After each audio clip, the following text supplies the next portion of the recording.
Selamat pagi, selamat hari Minggu tanggal 25 September 2022. Kita masuk di akhir pekan di bulan September ini. Sekaligus kita juga merayakan hari Minggu biasa ke-26. Apa kabarnya untuk Anda semua di pagi hari ini?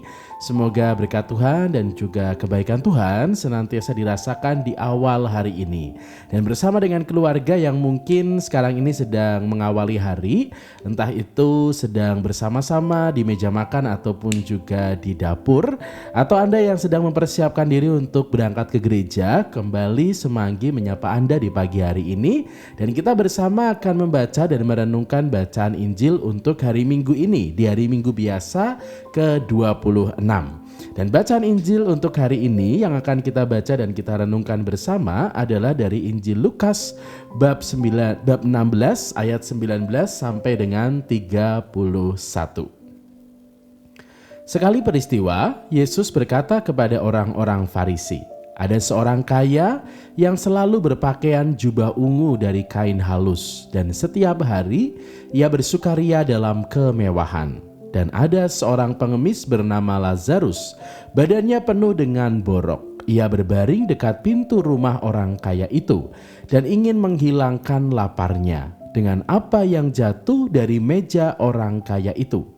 Malahan anjing-anjing datang dan menjilati boroknya. Kemudian matilah orang miskin itu, lalu dibawa oleh malaikat-malaikat ke pangkuan Abraham. Orang kaya itu juga mati, lalu dikubur. Sementara menderita sengsara di alam maut, ia memandang ke atas, dan dari jauh dilihatnya Abraham dan Lazarus duduk di pangkuannya. Lalu ia berseru, 'Bapa Abraham, kasihanilah aku. Suruhlah Lazarus mencelupkan ujung jarinya ke dalam air yang menyejukkan lidahku, sebab aku sangat kesakitan dalam nyala api ini.' Tetapi Abraham berkata, 'Anakku, ingatlah, engkau telah menerima segala yang baik semasa hidupmu, sedangkan Lazarus segala yang buruk. Sekarang ia mendapat penghiburan dan engkau sangat menderita. Selain daripada itu, di antara kami dan engkau terbentang jurang yang tak terseberangi, sehingga mereka yang mau pergi dari sini kepadamu ataupun mereka yang mau datang dari situ kepada kami tidak dapat menyeberangi.' Kata orang itu, 'Kalau demikian, aku minta kepadamu Bapa, supaya engkau menyuruh dia ke rumah ayahku, sebab masih ada 5 orang saudaraku, supaya ia memperingati mereka dengan sungguh-sungguh, agar mereka kelak jangan masuk ke dalam tempat penderitaan ini.'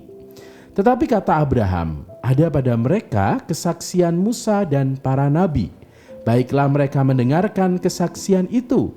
Jawab orang itu, 'Tidak, Bapa Abraham, tetapi jika ada seorang yang datang dari antara orang mati kepada mereka, mereka akan bertobat.'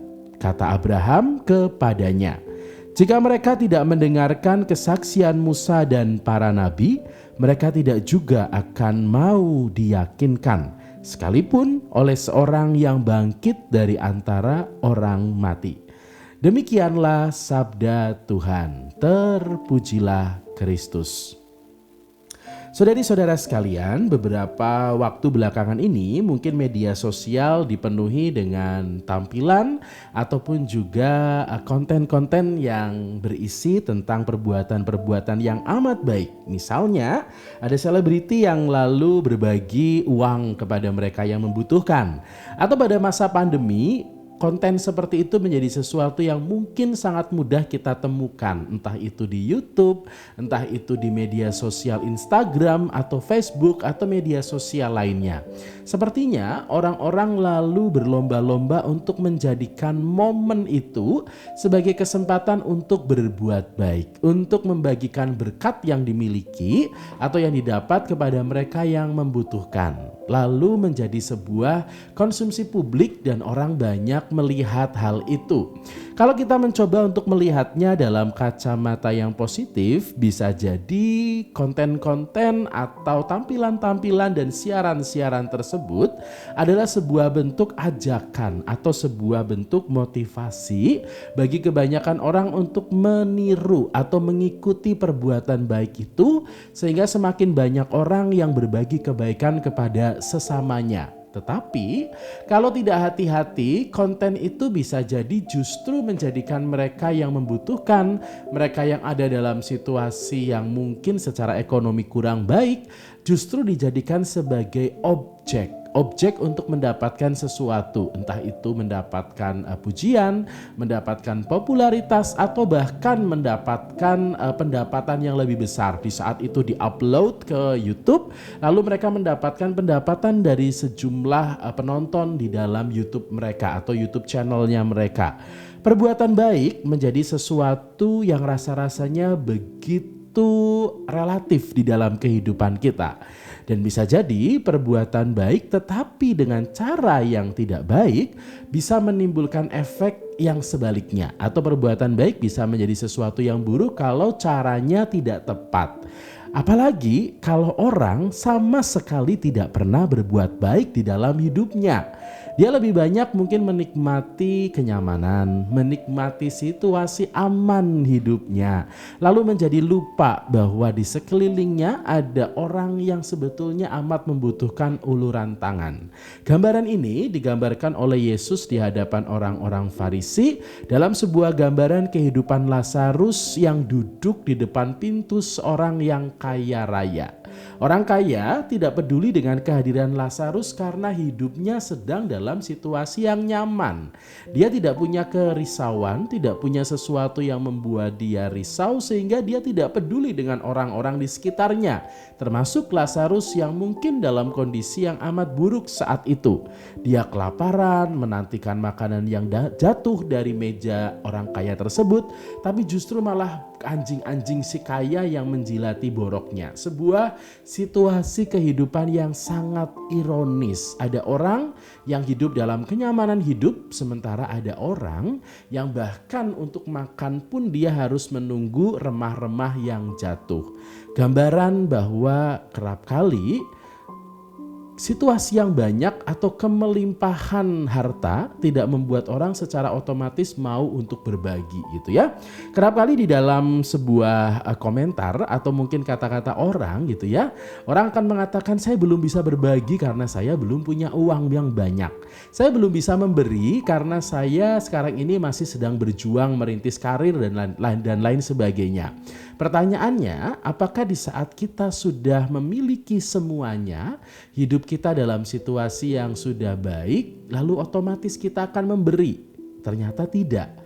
Memberi itu bukan tentang bahwa kita sudah melimpah dan bingung mau dipakai untuk apa yang kita miliki, tetapi memberi adalah tentang sebuah semangat dan tentang sebuah mentalitas. Bahkan orang yang mungkin sederhana tetap bisa memberi, tetap bisa berbagi, tetap bisa memberikan sesuatu untuk orang lain. Maka memberi dan berbagi tidak berbanding lurus dengan kekayaan dan juga apa yang kita miliki. Tetapi memberi dan berbagi adalah tentang bagaimana kita punya kebiasaan dan bagaimana hati kita menjadi peka dengan situasi sekitar kita. Saudari-saudara sekalian, kita semua di dalam hidup kita pasti pernah mendapatkan berkat dari Tuhan.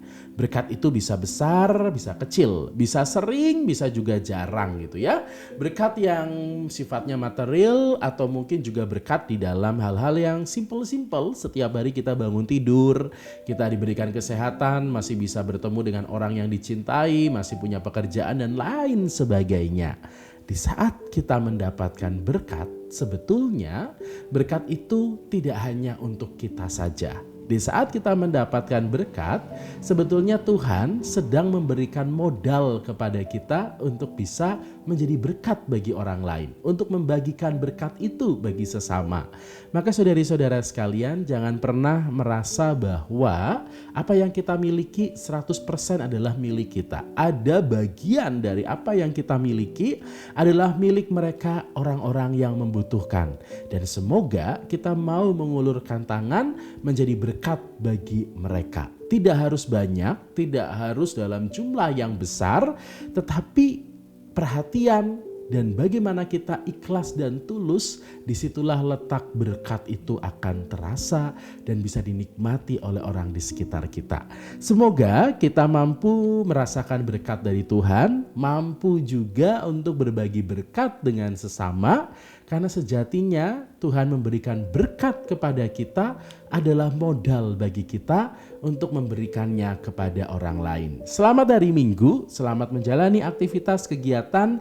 Mungkin Anda yang hari ini istirahat dari sekian banyak aktivitas dan juga rutinitas, atau Anda yang berkumpul bersama dengan keluarga, jangan pernah atau jangan melewatkan hari Minggu ini tanpa ke gereja gitu ya. Kita tetap datang ke gereja, bersyukur karena Tuhan memberikan hidup kepada kita sampai hari ini. Selamat pagi, selamat hari Minggu, selamat merasakan berkat dan kasih Tuhan, dan semanggi. Semangat pagi hari ini.